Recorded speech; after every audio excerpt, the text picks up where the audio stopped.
items removed. All right. Going to call to order the Monday, March 21st Broadband Authority meeting. Everyone can stand up and before you start, why don't we just acknowledge that Mr. Whitson is joining us remotely. Just need clarification that he's joining you for a personal reason or a medical reason. It's definitely a personal reason. Thank you. Sorry, I didn't specify that in my note. Thank you. I just wanted to make sure we got it right. And that's from home. Yep. That's from home, right down the road. Yep. Where Piedmont Broadband is failing me tonight. Okay, we're standing for the Pledge of Allegiance and moment of silence. I pledge allegiance to the flag of the United States of America and to the republic for which it stands, one nation under God, indivisible, with liberty and justice for all. Moment of silence.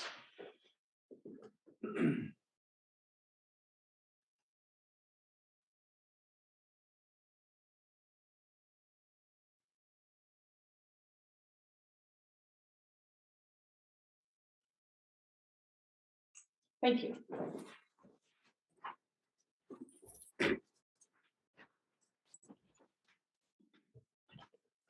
All right, we are at the adoption of the agenda. I have a motion.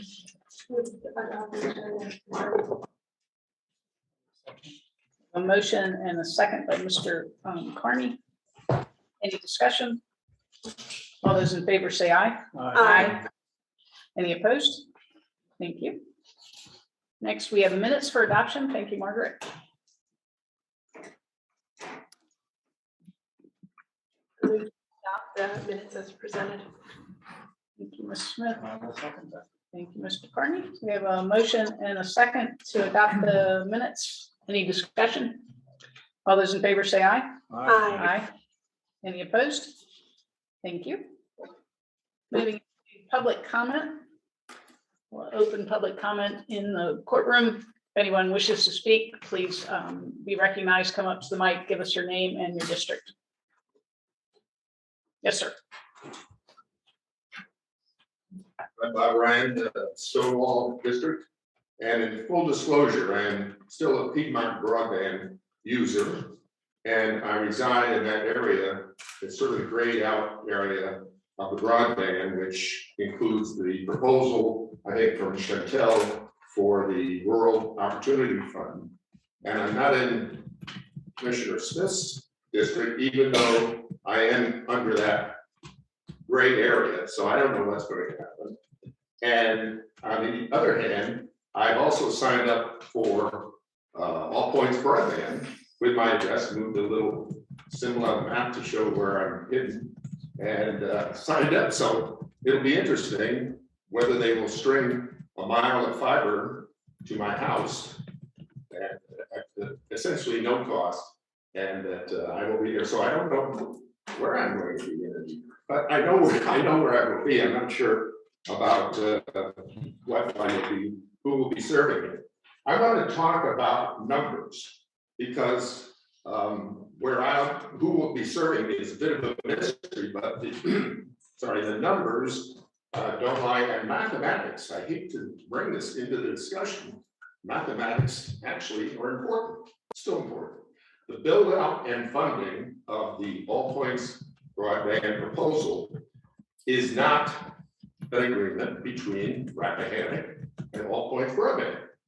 It's between the regional 8 counties that we are included in and All Points. So that agreement is not with Rappahannock. So I think if we have questions, they go through the grantee, who is the regional representative of the 8 counties. So let's talk about the numbers. Remember that Jerry McGuire, show me the money. The total to 8 counties is $1/3 billion. It's a lot of money, especially for Northern Virginia. Over $333 million, $1/3 billion, and All Points has said and agreed in the grant proposal that they will put in up to $113 million, 37%. It's a lot of money also. So where is All Point getting this money? putting up little contribution cans around here. They have Searchlight Capital Partners, a private equity company that deals in broadband, deals in infrastructure, puts up a lot of money, and looks for a return. And one of the heads of Searchlight and also on the board is Ajit Pan, who is a former head of the SEC, who probably knows a little bit about broadband and opportunities and how much money is involved. And $1 billion probably in his budget, and from his many years on the FCC, $1 billion, it's only $1 billion. It's not 50 or 60 or 70 billion. It's a small amount. So he just wrote a paper on the infrastructure build up boom. So let's be part of that boom and not blow it up. Think about how much I know that Supervisor Representative Fraser said he doesn't understand how altcoins is going to make money by just giving us all of these millions. They will, I think, as part of their proposal, Rappahannock will get 6.5 million from altcoins as part of the build out to the 8 counties. So imagine, and I signed up, imagine there are 2,000 homes, only 2,000 in Rappahannock that will sign up to get the altcoins broadband. And that's only $200 a month, or roughly $2,000 a year. That's $4 million. So if they're putting up 6.5 billion of their own money, and now we pay $4 million back, that's a pretty good return. And I think they're going to maintain the service. And if they walk away in 1 year or 2 years after putting up over $200 million for all the counties, with Searchlight Capital behind them, they will lose about a 30%, at least 30% return annually on their money. It's like building a toll road and then say, you want to use the road, pay the toll, the Greenway. I don't think the Greenway is closed recently. Didn't run out of money. Toll is what now? $4 to go from Dallas to Leesburg. A lot of people pay it. And it's in pretty good shape. It's not full of potholes. So I think in the long run, so $300,000 is the Rappahannock money. After all of the grants and after the state funding and after the donations and the charitable contributions and so forth. So out of that, we would be having broadband throughout the county and be paying for it, sure.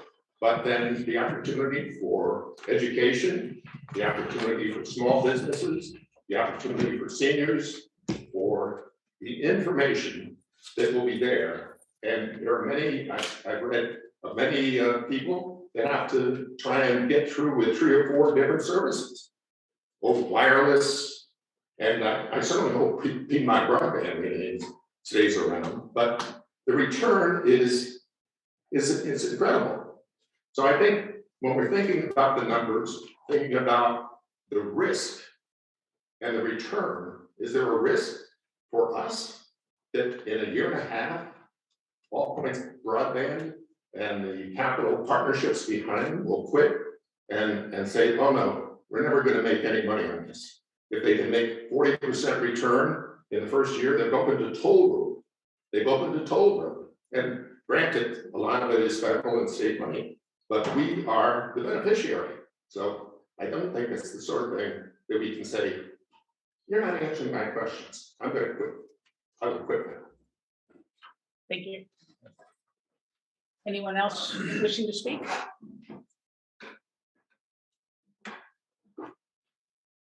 Not seeing any in the courtroom. Is there anyone on Zoom that would like to speak during public comment? If so, please raise your Zoom hand.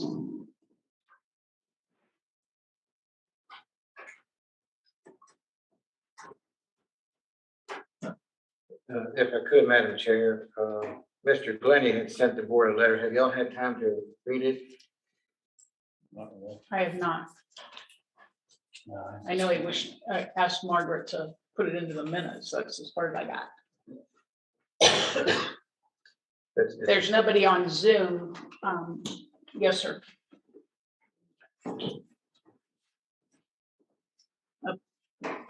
There's nobody on Zoom that wishes to speak, so. Well, I just thought that it's a shame that, you know, that the audience wouldn't be able to see what Mr. Lenny has written. He wrote this based on the documents that we have on BoardDocs for today that just showed up, I guess, today. I don't think that they were on there before this morning, were they? Yesterday, I think, or was it this morning? I think they went on there yesterday, but I didn't get the email out until this morning early. Yeah, I didn't know about it, so Yeah. I don't think the rest of the public probably didn't either. It's my understanding that public comment is public comment, but if Margaret wants to add that to the minutes for the meeting, that's fine. What I'll do is I'll just reference back to the documents with the letter references and include the letter itself, as I have in the past. There's no other person comment on that. That should cover it. Yep. All right, there's no other public comment. I will close public comment period and we'll go into regular agenda items as we don't have any presentations. Ms. Pandek is on the call, just monitoring should we need her. And we have the partnership agenda item. Mr. Curry, if you have anything you'd like to speak to. I can, maybe. Okay. Hopefully people on Zoom can hear me. Yeah, it looks like. There are two things that have been active since your last meeting. Those are one regarding the RDOF areas, and then two, these preliminary draft agreements that were sent out Friday and attached either Sunday or Monday to BoardDocs. Regarding RDOF, Chantel has requested of the 4 counties within the 8-county body grant application group. Chantel has requested them to support their effort to seek a waiver from the FCC for the census blocks that they won in our collective communities. There's been dialogue with DHCD as well, because as authority board members will recall, when the VADI grant was awarded, it was awarded without the RDOF areas, and that's why it was 95 million and some odd rather than 97 million and some. And that dialogue with DHCD has been they also support Chantel's request for a waiver because they do not want to do the wireless services. And B, that the counties, that they understand that the counties would like assurance from DHCD that DHCD will in fact fund the RDOF areas in the body grant, boosting it back up to the 97 million, before we agree to send some sort of letter or agreement supporting Chantel's waiver. So there's one scenario that would be very poor for the 4 counties, and that would be supporting a waiver and then not getting the VADI grant. So DHCD has said in writing in email that they would in fact fund the additional money for the RDOF areas prior to the 90-day agreement period. So the entirety of the project can be included in the agreement when it is finalized, and asked us to support executing the waiver. There was some draft waiver language proffered by Chantel, and the counties have been reviewing that and massaging that. Fauquier has taken the lead on trying to shape that into something that 4 counties could support. I was hopeful that there would be something to present to this body today so you could take action to approve it. That is not the case. And so you will have to convene at some later time because because time is of the essence, to do that. Or otherwise authorize a member to execute a document that's principally aligned with some concept. So that's RDOF. It appears there is a pathway through to gain the VATI funds so long as the counties support the waiver request and regardless of whether the FCC supports the waiver request. So. And Mr. Curry, it's this is Kira. Do we need to take any action tonight on this? Well, it would be most clean if we actually had an agreement for you to carefully review. It's not an agreement, it's Yep. a waiver document for you to review and know exactly what you are supporting somebody to sign. Okay. And so either you can say you agree in principle to support Chantel's waiver request and authorize the chair to sign that as long as it fits within some bounds and is approved as to form by your attorney, or you wait until you see the actual document and then call a meeting somehow to consider that while you're looking at it. So I guess two options. And I wouldn't presuppose what the authority board wants to do there. So that's A, and any other questions on RDOF? Well, I'll spare y'all some time of wringing your hands and trying to figure out what to do. I'm not gonna vote on anything that I haven't read. Not a reason. So B was this, what's happened relative to these three documents that were attached to BoardDocs, these what I would call preliminary drafts. Northern Shenandoah Valley Regional Commission, Mr. Davis and his team, and the attorneys that they have brought on board for this project have been waiting for the state, DHCD, to provide the preliminary agreement between the state, DHCD, and the regional commission.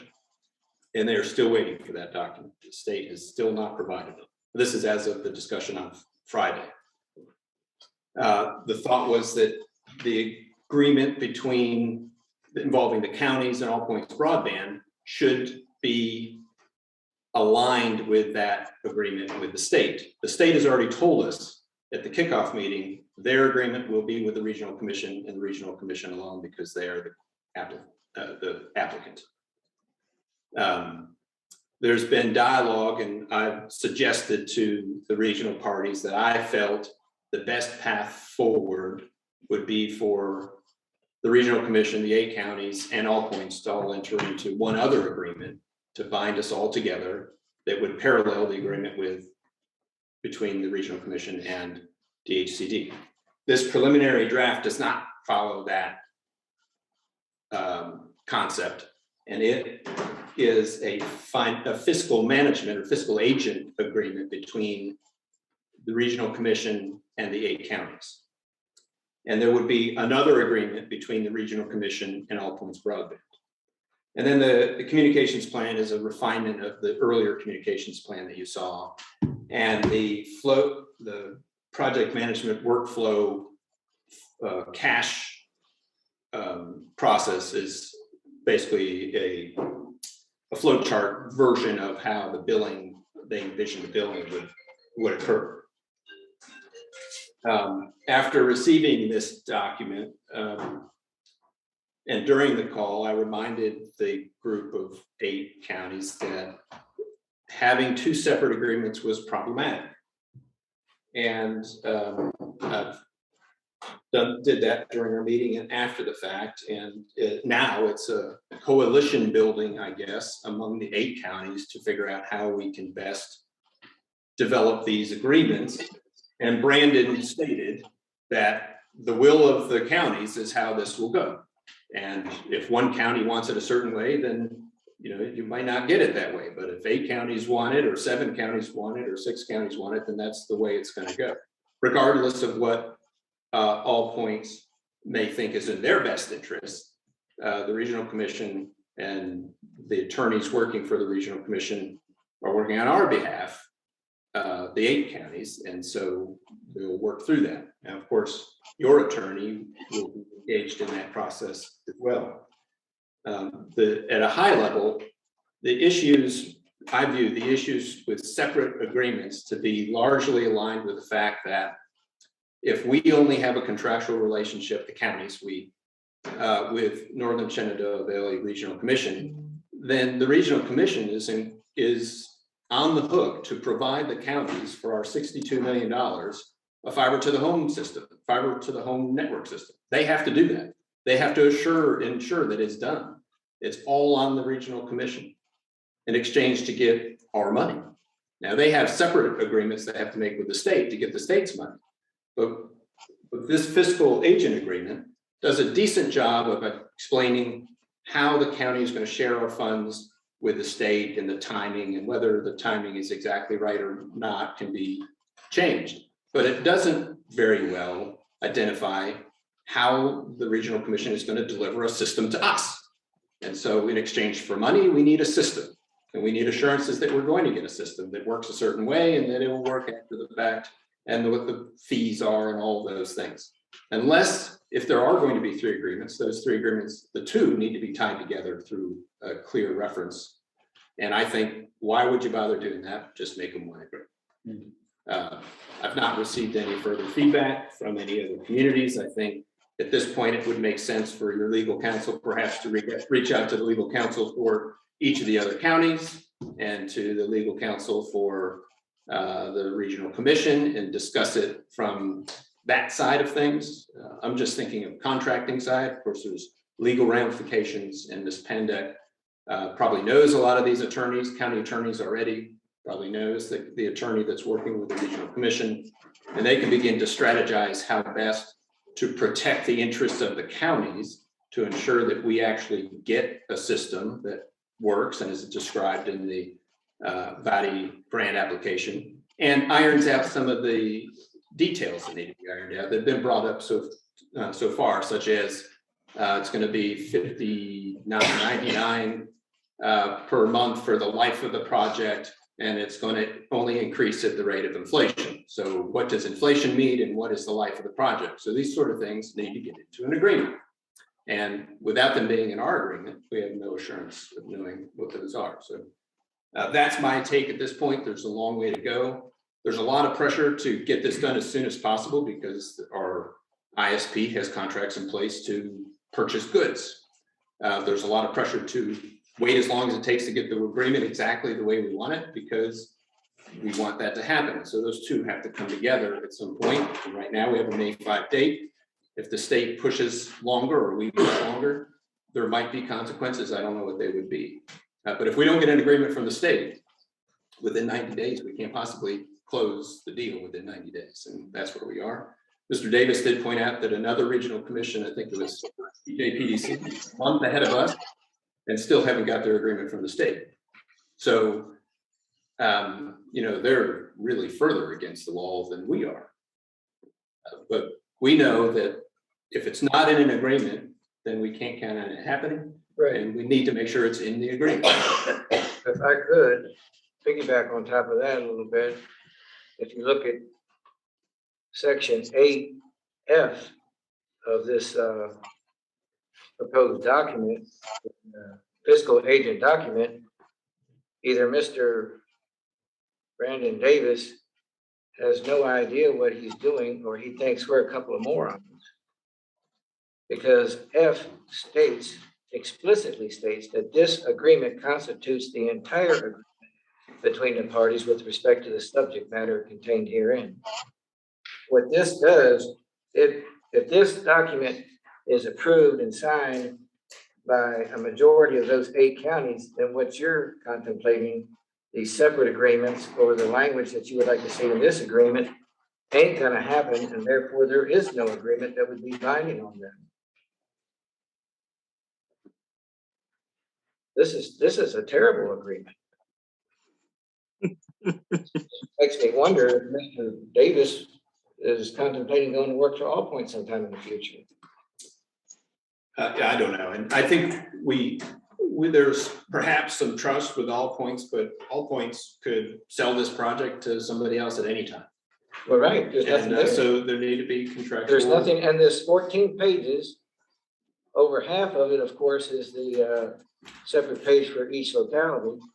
There's nothing in here that tells us what court of record that anyone would go to for any legal problems or arbitration. It doesn't even spell out, it doesn't even address that at all. I think that this is a preliminary draft, and your attorney, with the other attorneys, we're gonna have a lot of work to do to craft this and companion agreements or combined agreements into something that's acceptable to you or acceptable to the 7 other counties who think along the same lines as you do. And you have to protect the interests of the citizens and your local investment and the overall $62.5 million investment from counties to make sure it results in a fiber to the home system that works. Well, he could have said, sent me back thinking that that's what talking to us by phone or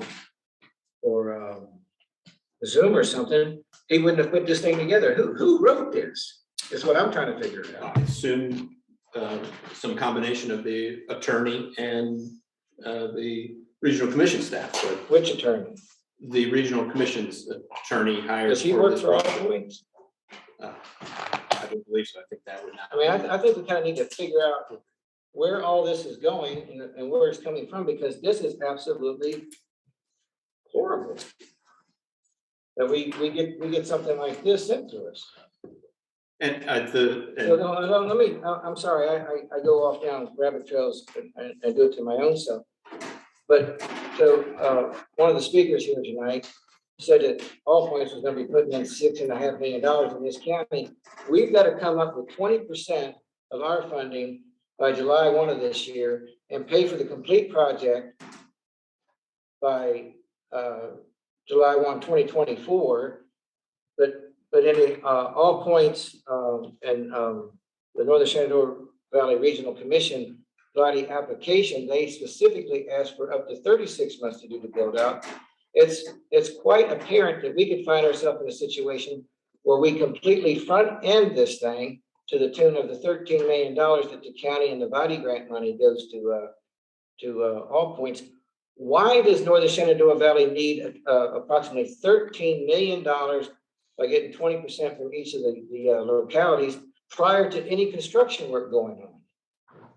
What do they need that money for? well, I'd just say that is just the fiscal model, that they would be a holding point for the funding. Why do they need that money if no work is going to transpire for the first 12 months, is what Mr. All Points tells us. Yeah, I'm just telling you that the concept is that it's held in trust and they will use it. And as invoices come in for our work, that would be the source of funds from which they're paid. We don't even see the invoices. I hear you. And I mean, whether you find that this- acceptable or not needs to The be invoices related. would go straight to them and they would pay for it. I mean, this is not drawn up on behalf of anybody that cares about the localities that are involved.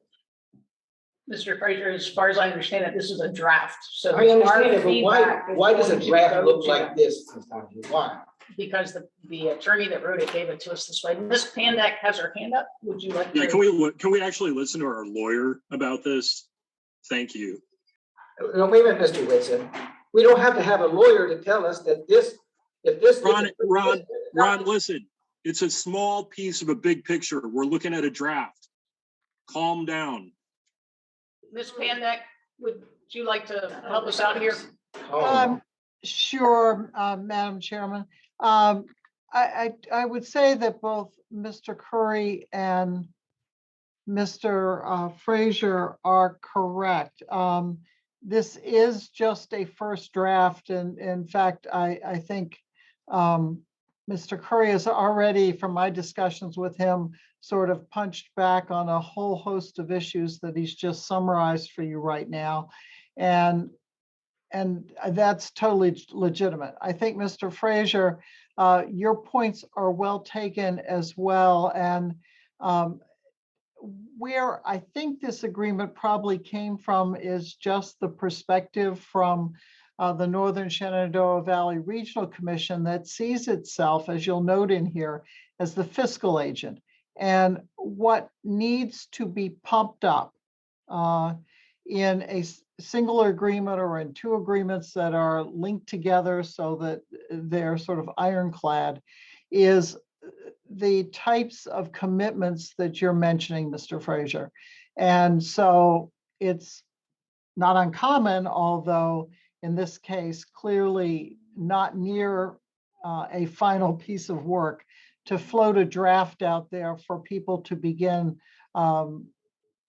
providing input on. And as Mr. Curry said, I have offered to talk to the Northern Shenandoah Valley Regional Commission Council to convene, which I think will occur in any event, because I know it's been happening around the state with council for other localities, a group to sit and talk about this agreement and to begin to put into place the types of things that will make it both fair to each of the localities, and so Rappahannock County gets what it has expected in terms of a system that works. I think that's the phrase you use, Mr. Curry. So it's early on, and I would not lose a lot of sleep over this draft because it is a very early draft. Thank you, Ms. Pandak, but what I'm concerned with when one has so much missing from it, is it deliberate so that we get hung up on some of those key points and don't get exactly the attention that it needs in other areas? I mean, that's possible, but not only you all in Rappahannock County are looking at this, but the boards of the other localities, and they want what you want at a base level, which is a system that works and the agreement that's enforceable. So I expect that what you're going to see as a final draft for you to provide input on, decide whether or not you want to agree to it, is going to look very different from this, or have a lot more provisions that are more than just the sort of financial aspects that I think NSVRC is concerned about here.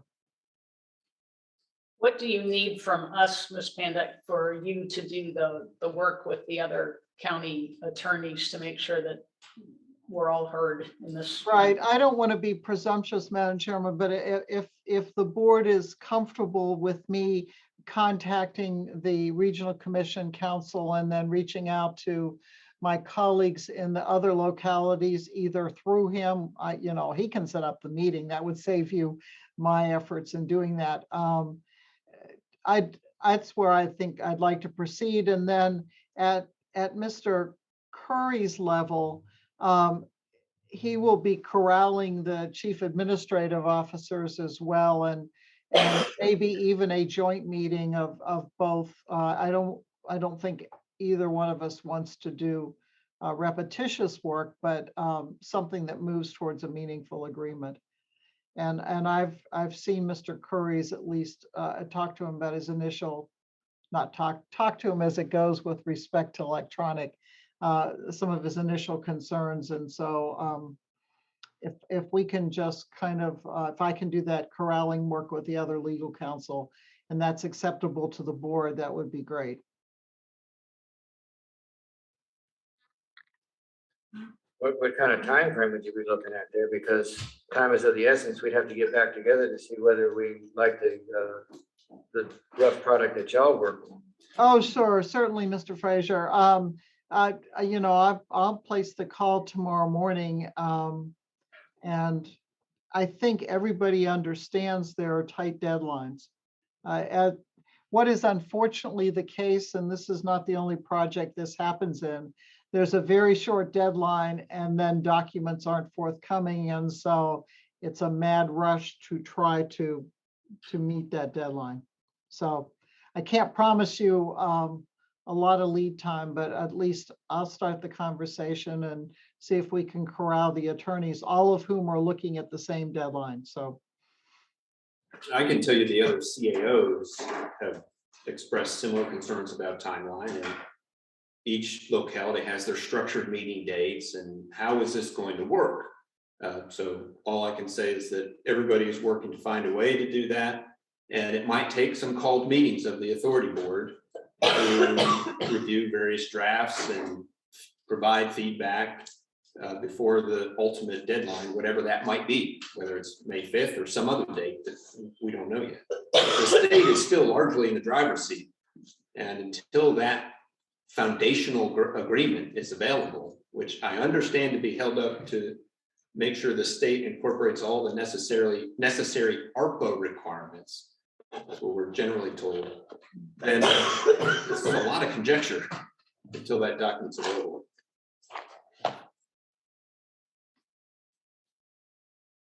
I think we should, if the authority is in agreement, we should make a motion to allow Ms. Pandeck to do this research for us and report back as soon as she can, so that she can move forward and get us and collect the data, collect the information from everyone. Well, I could put that in form of a motion, but I'd like to, if she could just kind of keep us in the loop as things are being worked on, because, you know, I don't know why we have to always wait until the last minute to get anything, which is what happened today. If it was available between Friday and yesterday, we get it this morning or notice that it's on there. It makes it very difficult to apply ourselves to anything in a timely manner. And I'll tell you, from my perspective, the conference call was late in the afternoon on Friday. I was under strict instruction to leave the office at 4:30, and I was in the park for most of the weekend and didn't get back till Sunday. So, and that's when I came in and I believe I attached it at that point in time. And Ms. Donahue let you know that I did that a day later.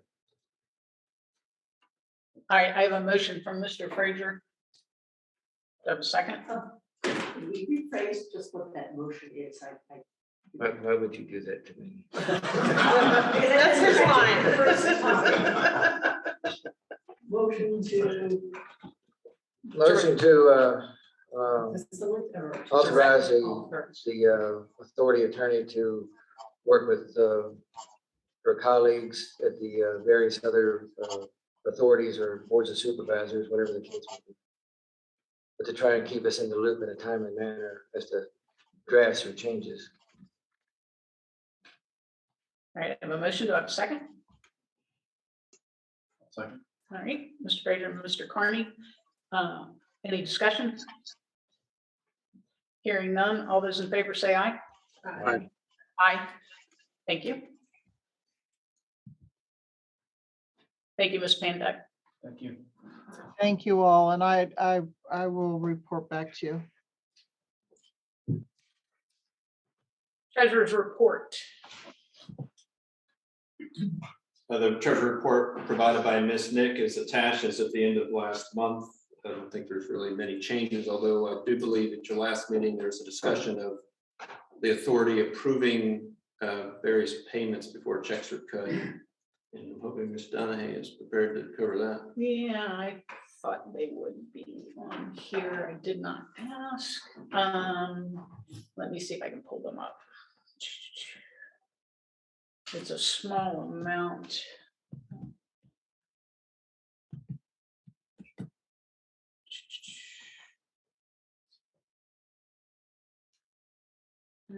I have one invoice for $942.80. Do me to send them to your now so you can pull them up on the screen. Is that what you would prefer? If you have an Apple product, you can just cast it to the screen yourself. I don't know how to do that. Okay, Don't. do whatever you want. Okay, I've got that, and there was one other. I think you can probably read it. And it's X hours. That's true. $942.80. And where is the other one?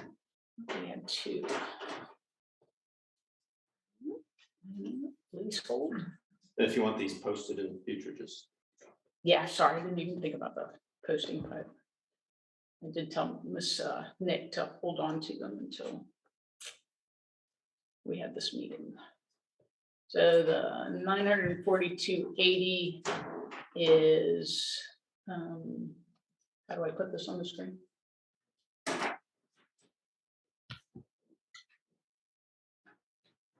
Ah. Is there a share? 1192, it looks like. There you go. Like that. Is that the code we need to watch movies? Yes. Okay, great. Now, what the people at home probably can't see this, but that's okay. You can read it to them. Yep, Mr. Whitson, there is an invoice on the screen for reviewing an email message, VATI conference call, phone call with Chair Donahue, potential matching contribution, review RBBA, VATI communication plan, monitored RBBA meeting, analyze questions submitted by Chair Donahue, research Ms. Donahue's questions, responded to Ms. Donahue's questions, and photocopy scanned. Sounds good to me. That was 94280. I do believe there was a second email though. We're just gonna watch you do this now. Yeah. I thought I sent it.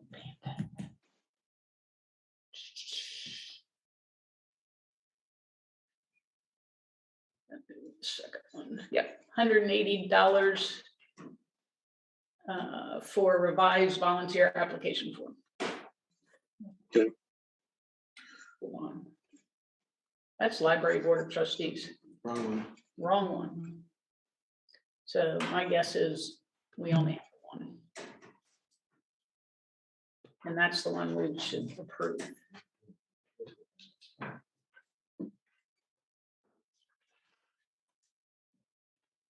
Yeah, just make sure that, Especially on the 942. yeah, is that all? Is that 942? 94280 exactly. 94280. We have a motion, can I have a second? Second.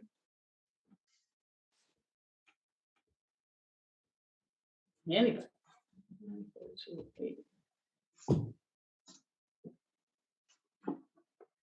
I don't want to second my own invoice that I've asked for. I offered a second. Mr. Whitson is talking. I may have a, hold on, I have an audio problem.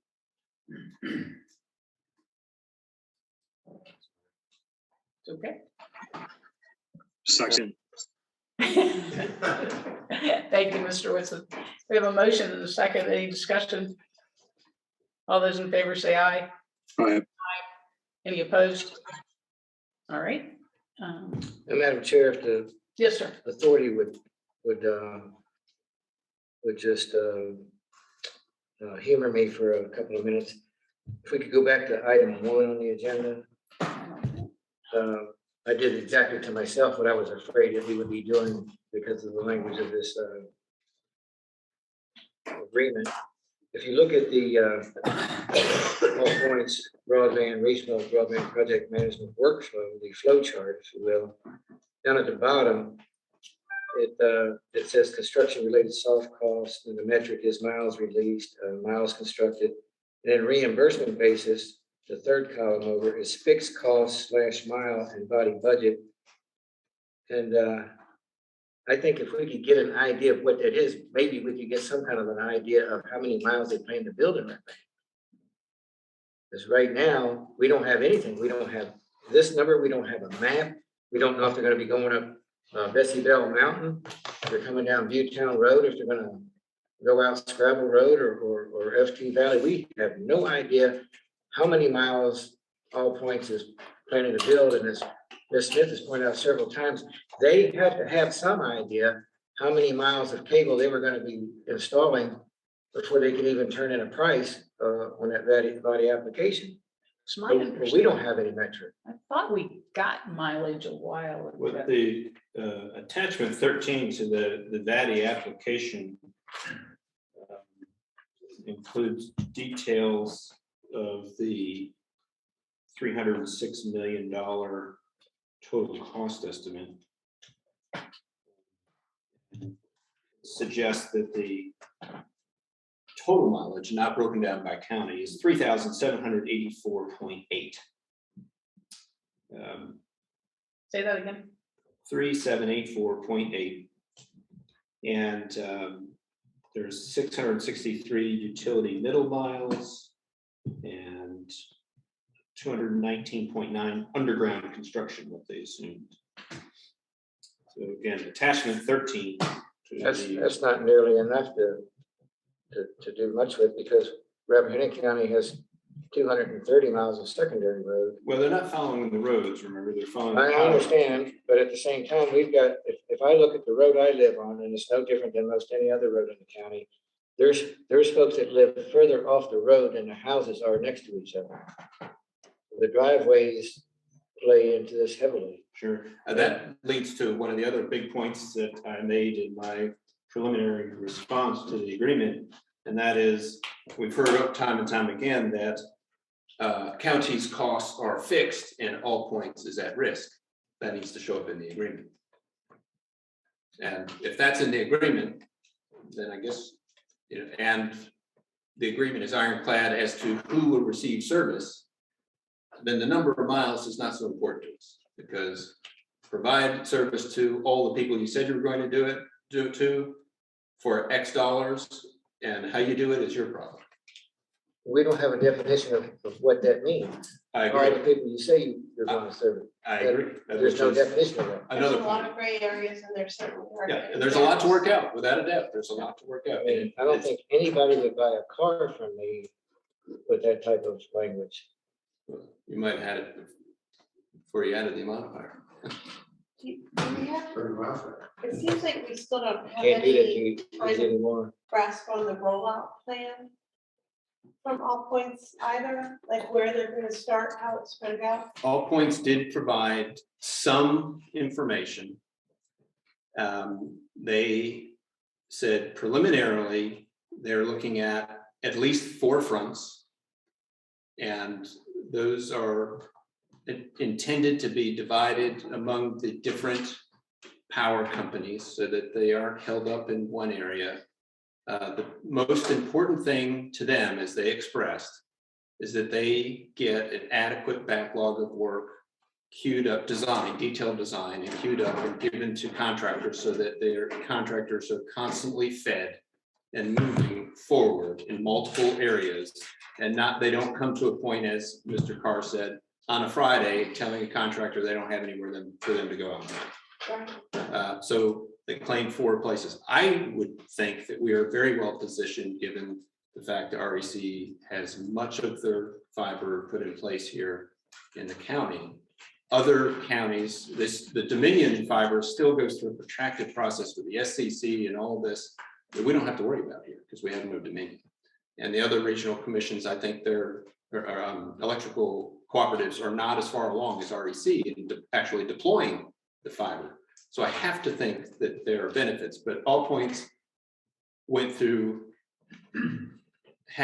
it was a concerted effort of All Points not to tell anybody where they were starting, but just that the best interest for them and everybody was that the contractors stay busy and that they are going to open 4 fronts.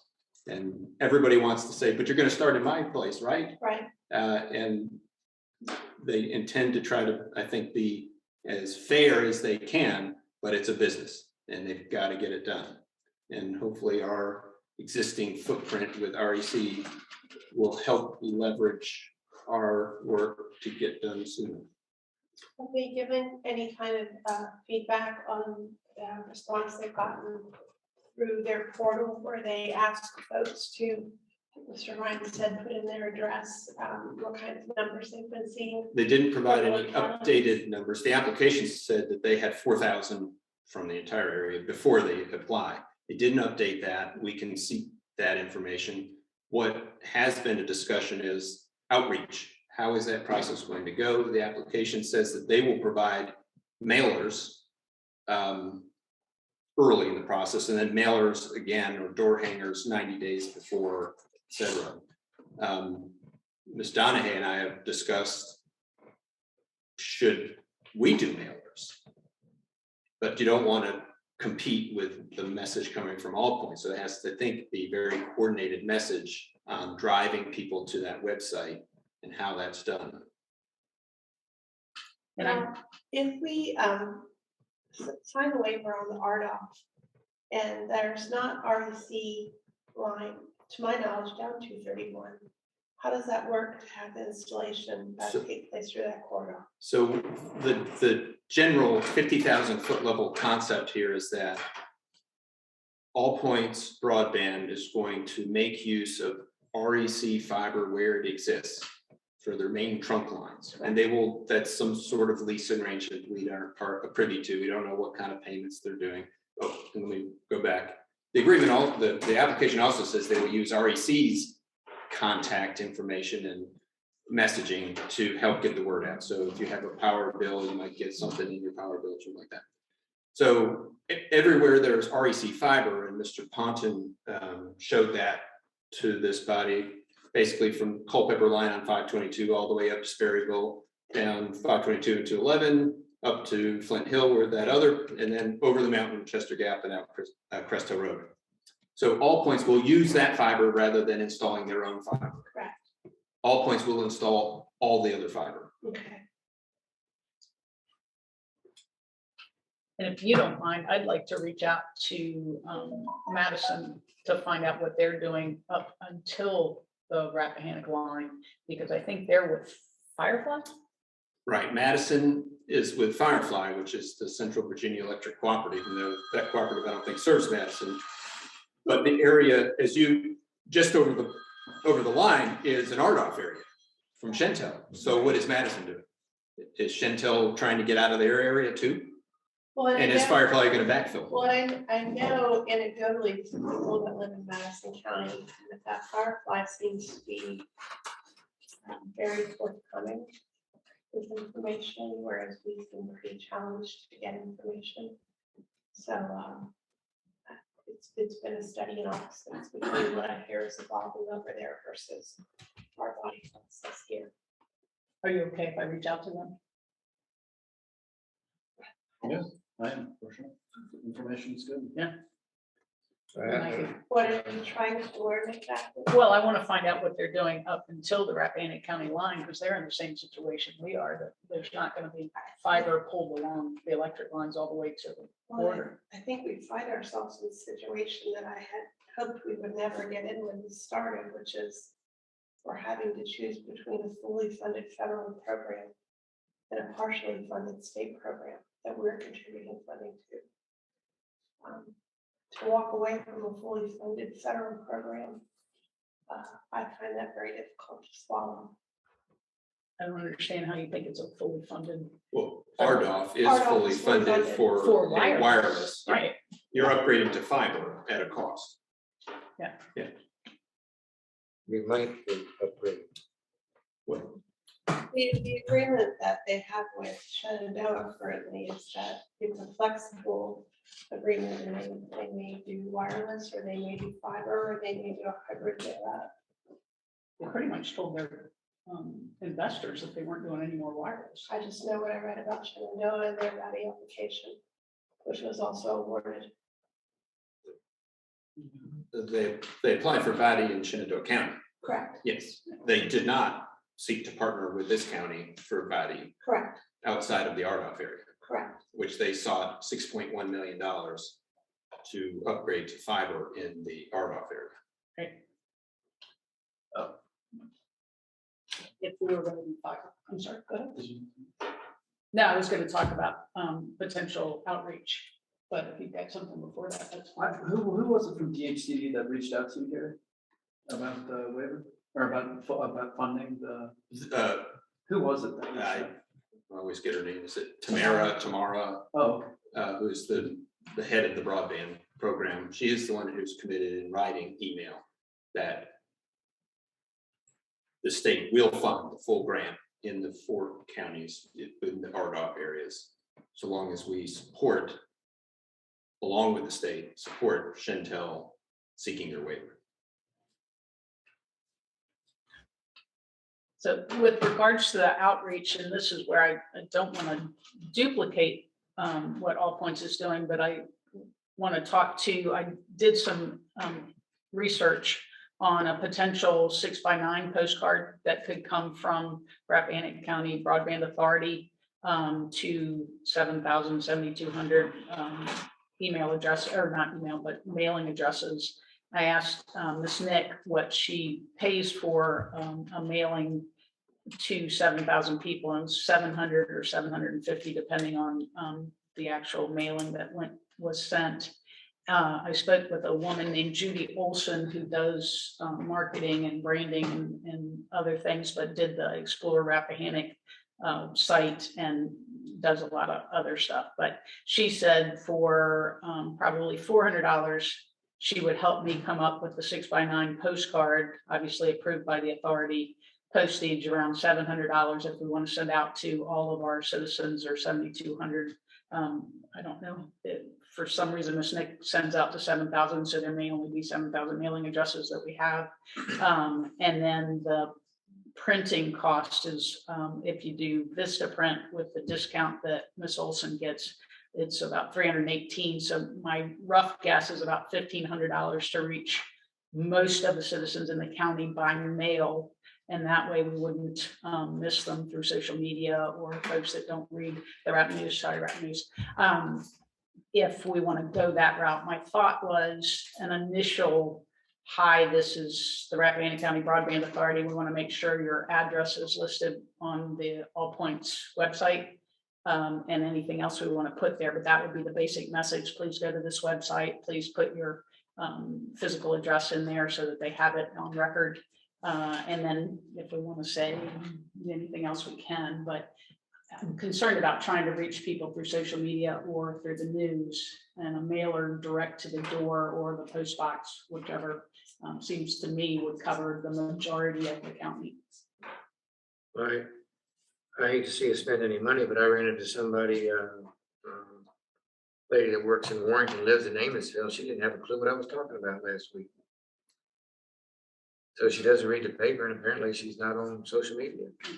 That's why I really thought a postcard would be a good idea, and to reach those citizens. I mean, $1,500 in my mind is not a bad price, but I didn't want to go forward with anything until I talked to you all. What I could do is work with Judy, come up with the postcard itself, send everybody the PDF on the postcard, get feedback, and make sure everybody's in agreement before we go forward with any other expenses.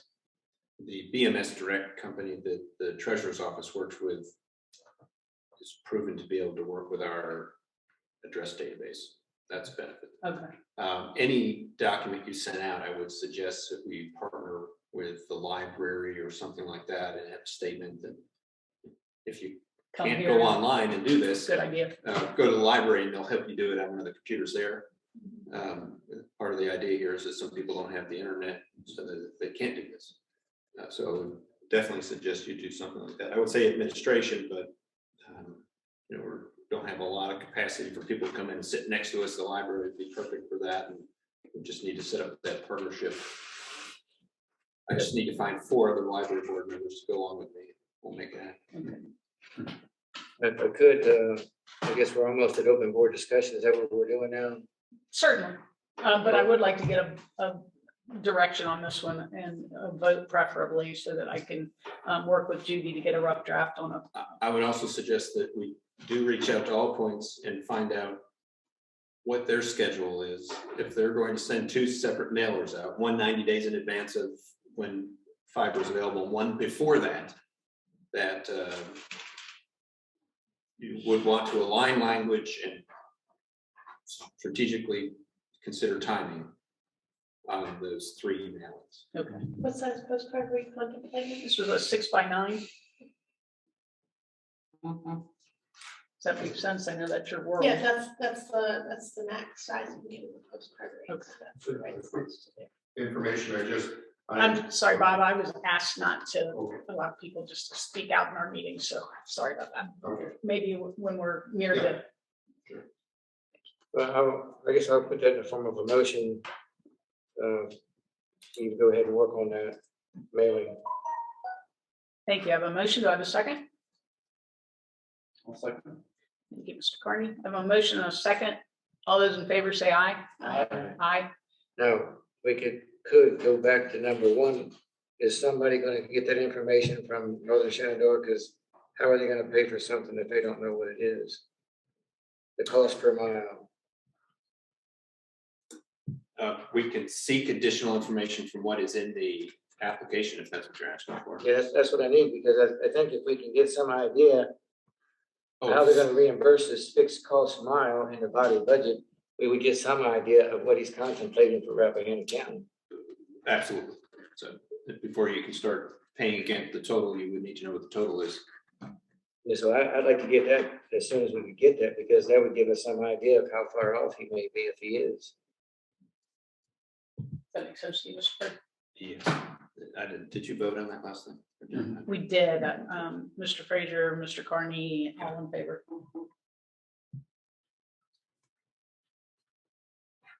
All right, anything else in open board discussion?